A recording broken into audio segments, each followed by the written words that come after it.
Daniel had learned, from a young age, what it meant to stand when everything around him was falling, taken from his homeland, carried into a foreign land. He lost the comfort of home, the sound of familiar voices, and the safety of everything he knew. But one thing he refused to lose was his devotion to God. In Babylon, where kings ruled with power and pride, Daniel lived differently. While others chased position, he chose integrity. While others bowed to idols, he bowed only in prayer.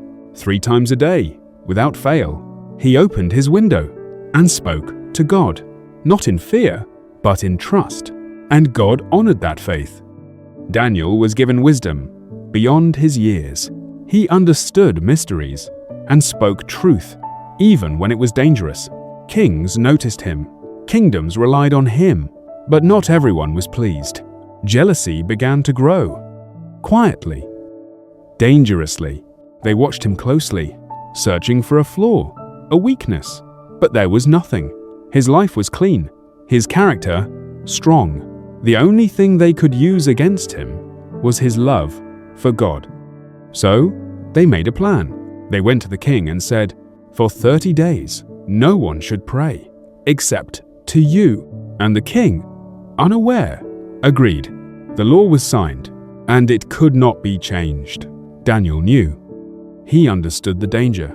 He knew the consequence. But when the moment came, he did what he had always done. He went to his room, opened his window, knelt down, and prayed.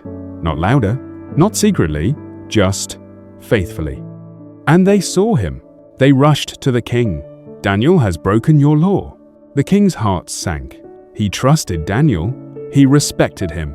But the law was sealed. All day, he searched for a way out, but there was none. As the sun began to set, Daniel was brought forward. The crowd fell silent. The king looked at him with heavy eyes and said, "May your God rescue you." Daniel did not fight. He did not beg. He simply trusted. They lowered him into the den. Darkness closed in. Below him, lions moved in the shadows, their eyes glowing in the night. The stone rolled into place, and the world went silent. No one expected him to survive. But something happened in that darkness. God was there. The same God he had prayed to in secret now showed up in the open. An angel was sent, and the mouths of the lions were shut. The creatures that should have destroyed him became still, quiet, peaceful. Daniel was not alone. Above the ground, the night was long. The king could not sleep. He paced. He waited. He hoped for morning. At first light, he ran to the den, his voice trembling. "Daniel, has your God rescued you?" Silence. Then, a voice answered, "My king, my God sent his angel, and I am unharmed." Relief flooded the king's heart. They rolled the stone away and lifted Daniel out. Not a scratch, not a wound, not even the smell of fear. The same God who met him in prayer had met him in the den. And the story didn't end there. The king declared that all should honor the God of Daniel, the God who saves, who delivers, and who protects those who trust in him. Daniel's life became a testimony.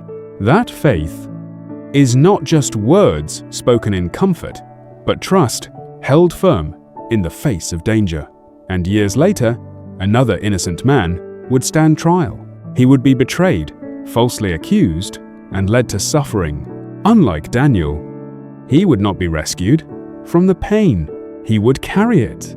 He would be lifted onto a cross, feeling the weight of the world, the silence of heaven, the depth of human brokenness.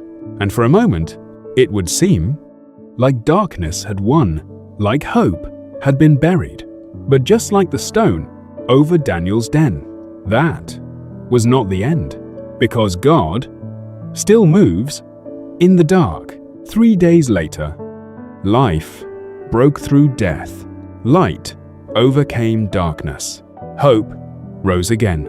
So no matter how deep the pit, how long the night, or how loud the fear, God is present.